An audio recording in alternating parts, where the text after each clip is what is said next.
નમસ્કાર દર્શક મિત્રો, આપ નિહાળી રહ્યા છો એસ લાઈવ ન્યૂઝ બુલેટિન। નજર નાખીએ અત્યાર સુધીના મુખ્ય સમાચારો પર। વાઇબ્રન્ટ નવરાત્રી મહોત્સવનો ભવ્ય પ્રારંભ, સ્વચ્છતા અને સ્ત્રી સશક્તિકરણના અભિયાનને પણ જોડવામાં આવ્યો।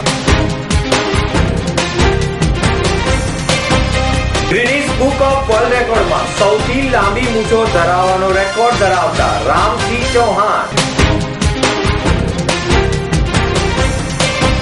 पंडित दीनदयाल उपाध्याय जन्म जयंती महात्मा गांधी श्रम संस्थान खाते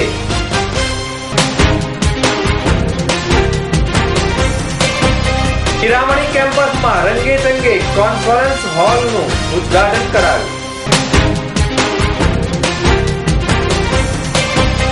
ઓબી મોબાઈલ્સ નો ગુજરાતના બજારમાં પ્રવેશ, 9 સ્માર્ટફોન રજૂ કર્યા।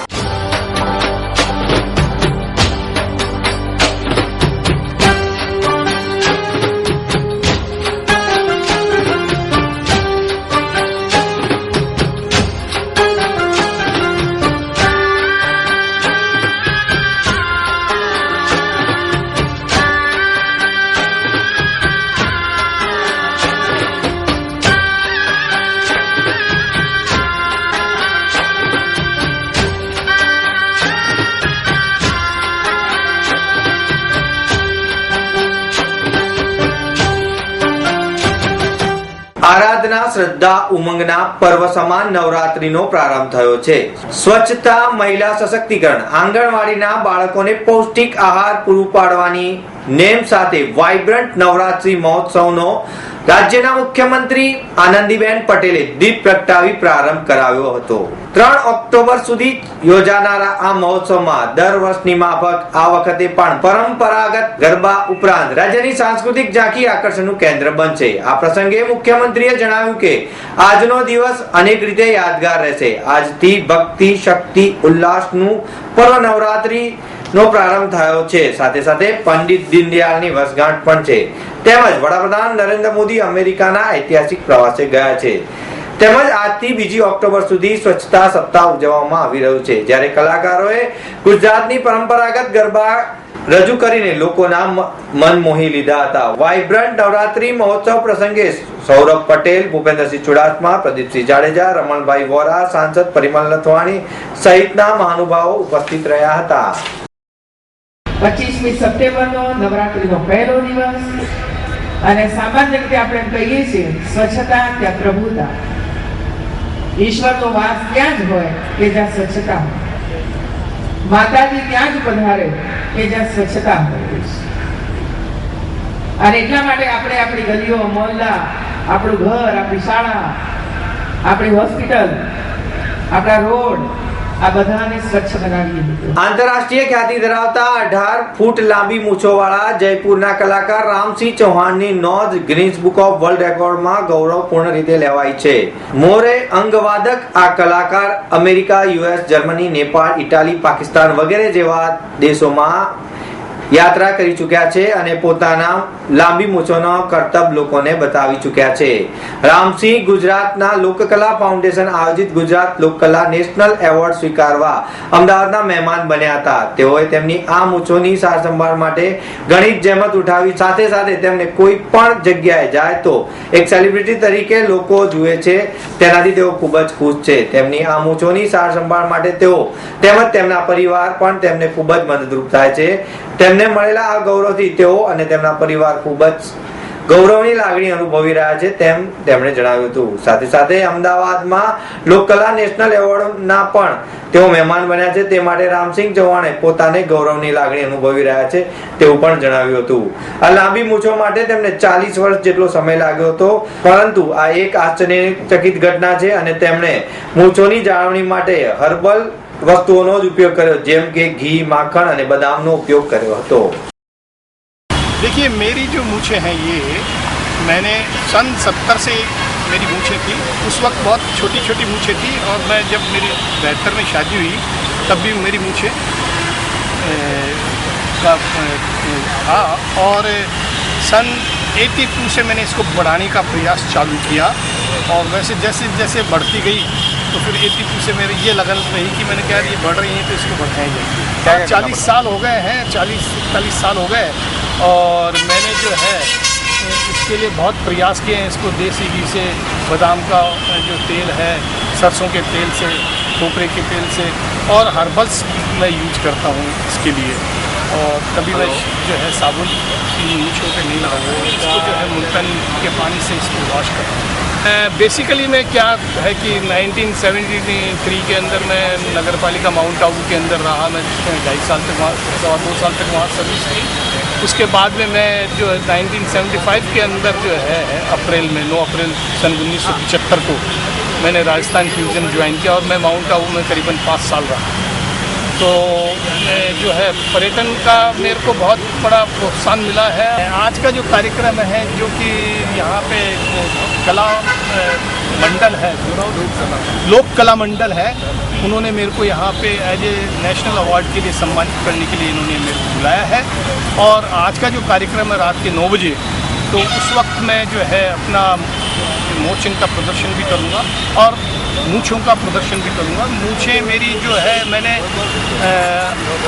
इस रोम के अंदर, इटली के रोम में 4 मार्च 2010 को 10 को मैंने वहाँ से गिनीज वर्ल्ड रिकॉर्ड लिया है। उस वक्त मेरी जो मूँछें थी 14 फीट थी। उससे पहले जो मेरे 2009 के जो है साथ में वो कवरेज करके लेके गए थे, उस वक्त मेरी जो है 11.5 फीट लंबी मूँछें थी। और आज फिलहाल जो है मेरी मूँछें हैं वो 18 फीट की। અમદાવાદ ખાતે પંડિત દીનદયાળ ઉપાધ્યાયની જન્મ જયંતિ સમારોહ મહાત્મા ગાંધી શ્રમ સંસ્થાન ખાતે રાજ્યના રાજ્યપાલના અધ્યક્ષસ્થાને યોજાયો હતો। સમારંભને સંબોધન કરતા રાજ્યપાલે જણાવ્યું કે 1965ની સાલમાં પંડિત દીનદયાળ ઉપાધ્યાયે આત્મ માનવવાદના દર્શન કરાવ્યા હતા। રાષ્ટ્રના પુનઃનિર્માણ માટે પંડિતજીએ જે વિચાર રજૂ કર્યા હતા તે સાકાર કરવા માટે આપણે ગામડાને ઓળખવા પડશે, ભારતીયતાનો ભાવ પેદા કરવો પડશે। પંડિતજીની આ વિચારધારાને સાકાર કરવા માટે તેમજ નાનાજી દેશમુખના કાર્યને પૂર્ણ કરવા માટે આપણે વિકેન્દ્રિત આયોજન, ગામડાઓને મહત્વ આપવું પડશે, ભારતીય ભાષાને મહત્વ આપવું પડશે, આયુર્વેદને મહત્વ આપવું પડશે, લોકતંત્રના નવા ઢાંચામાં ઢળવું પડશે તેમજ વિકેન્દ્રીકરણ અર્થે અર્થવ્યવસ્થા પણ ગોઠવવી પડશે। આ બધી બાબતોનું મૂલ્યાંકન કરી તેને આપણી વ્યવસ્થામાં ગોઠવવી પડશે, ત્યારે પંડિત દીનદયાળની રાષ્ટ્રના પુનઃનિર્માણની कल्पना साकार थसे। श्री दीनदयाल उपाध्याय जी ने ये कहा कि भाई राष्ट्र का पुनर्निर्माण करना चाहते हो, देश तो आजाद हो गया 1947। उसके बाद 1965 में उन व्याख्यानों का संदर्भ क्या था? संदर्भ ये था कि भाई देश तो स्वतंत्र हो गया, स्वराज्य तो प्राप्त हो गया, जिसको राजनीतिक स्वराज्य कहते हैं वो तो प्राप्त हो गया। अब what is the task ahead, आगे करने का काम क्या है? तो आगे करने का काम है कि स्वराज्य को कंटेंट देना। पंडित दीनदयाळ उपाध्याय सुमुख संस्था अमदावादના ઉપક્રમે યોજાયેલા આ જન્મજયંતિ સમારોહમાં સંસ્થાનો પરિચય પણ આપવામાં આવ્યો હતો। કાર્યક્રમના અંતે પુસ્તકાલયના પ્રમુખ નંદુભાઈ રાવલે આભાર વિધિ પણ કરી હતી। અમદાવાદના એસજે હાઈવે સ્થિત હીરામણી સ્કૂલ કેમ્પસમાં મુખ્યમંત્રી આનંદીબેન પટેલે નવનિર્મિત Hiralal Ashabai Amin open air theatre અને મણિબેન હીરાલાલ અમીન કોન્ફરન્સ હોલનું ઉદ્ઘાટન કર્યું હતું। જન સહાયક ટ્રસ્ટના પ્રમુખ અને રાજ્યના આયોજન પંચના ઉપાધ્યક્ષ નરહરી અમીને ફૂલહારથી સ્વાગત કરીને મહેમાનોને આવકાર્યા હતા અને સંસ્થાનો વિસ્તૃત પરિચય આપ્યો હતો। ગવર્નિંગ કાઉન્સિલના સભ્ય ઉપરાંત હીરામણી સ્કૂલના 2 વિદ્યાર્થીઓ કે જેમણે અભિયાનના જોરે ટેલીવુડમાં નામના મેળવી છે તેનું પણ મુખ્યમંત્રીએ સન્માન કર્યું હતું। ઉદ્ઘાટન સમારોહમાં મોટી સંખ્યામાં આમંત્રિત ઉપસ્થિત રહ્યા હતા। અદ્યતન સાઉન્ડ સિસ્ટમ સહિત 4000 પ્રેક્ષકો બેસી શકે તેવા ભવ્ય રંગમંચ સાથે 100 વ્યક્તિ બેસી શકે તેવા કોન્ફરન્સ હોલ પણ બનાવવામાં આવ્યો છે। આ ઉપરાંત હોસ્ટેલમાં રહેતા વિદ્યાર્થીઓ અને સાંધ્ય જીવન કુટીરમાં રહેતા વૃદ્ધો માટે આરોગ્ય કેન્દ્રની પણ ખાસ સુવિધા ઊભી કરાઈ છે। ઓબી મોબાઈલ્સ દ્વારા ગુજરાતના 12 ટોચના વિતરકો સાથે સહયોગ કરીને ગુજરાતમાં તેના બજારમાં પ્રવેશ કરવાની જાહેરાત કરવામાં આવી છે. 16 થી 35 વર્ષની વયના યુવાનોને ધ્યાનમાં રાખીને ઓબી ગુજરાતના વિકસતા જતા વિસ્તારોના મહત્વ કેન્દ્રમાં વિતરણને ઉદ્દેશ્ય ધરાવે છે. હાલમાં ઓબી મોબાઈલ્સ દ્વારા પોસાય તેવા ભાવે અદ્યતન ટેકનોલોજી અને આકર્ષક ડિઝાઇન ધરાવતા 9 સ્માર્ટફોન રજૂ કર્યા છે, જે વર્તમાન સમયના યુવાનોને ખૂબ જ ગમી જાય તેવા છે. ઓબી મોબાઈલ્સનો પ્રારંભ એપ્રિલ 2014માં એપલના ભૂતપૂર્વ CEO અને માર્કેટિંગ પ્રસિદ્ધિ નિષ્ણાત જ્હોન સ્કિલ દ્વારા કરવામાં આવ્યો હતો. કંપનીએ તેનો વ્યાપ મિડ રેન્જના સ્માર્ટફોનના બજારમાં વિકસાવી અને ફેશન અને ડિઝાઇન તેમજ અન્ય ટેકનોલોજીનો સમન્વય કરવાનું ધ્યેય ધરાવે છે અને યોગ્ય ભાવ પણ રાખવામાં આવ્યા છે તથા ગુણવત્તા બાબતે કોઈ પણ સમાધાન કરાયું નથી. ઓબી મોબાઈલ્સના CEO અજય શર્મા જણાવે છે કે ગુજરાતનો સમાવેશ ભારતના સૌથી ઝડપથી વિકસતા બજારોમાં થાય છે અને તે વિકાસ માટેનું આદર્શ રાજ્ય ગણાય છે. દેશના અન્ય વિસ્તારોમાં તેની સેલ્સ ચેનલ ઉપરાંત વધુ લોકો સુધી પહોંચવા માટે ઓબી મોબાઈલ્સ પરંપરાગત રિટેલ ચેનલનો ઉપયોગ પણ કરશે. ઓબી મોબાઈલ્સ દ્વારા આફ્ટર સેલ્સ સર્વિસમાં બહેતર સ્થિતિને સર્જવા માટે અત્યાર સુધીમાં 108 જેટલા સર્વિસ સેન્ટર પણ સ્થાપી દેવામાં આવ્યા છે.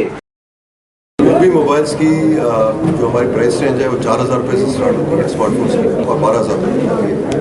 और गुजरात मार्केट हमारा टारगेट है कि करीब 5% शेयर है 1 लाख फोन पहले साल में अचीव. पहले साल का टारगेट हमने 15 लाख फोन किया है ऑल इंडिया के बेसिस पे. और जो अगर हम 12वां महीना लेते हैं तो तब तक हमारा मार्केट शेयर करीब 5% होना चाहिए. अगर पिछले साल की बात करें 2013 की तो मार्केट करीब स्मार्टफोन का 4.5 करोड़ के करीब था. इस साल उम्मीद है कि मार्केट करीब 8 से 9 करोड़ जाएगा, मतलब करीब 100% ग्रोथ मार्केट. और हमारा टारगेट है कि इस टोटल मार्केट से 8 या 9 करोड़ के मार्केट में. તો મિત્રો, આ હતા અત્યાર સુધીના મુખ્ય સમાચારની ખાસ ગતિવિધિ માટે આપ નિહાળતા રહો એસ લાઈવ ન્યૂઝ બુલેટિન. નમસ્કાર.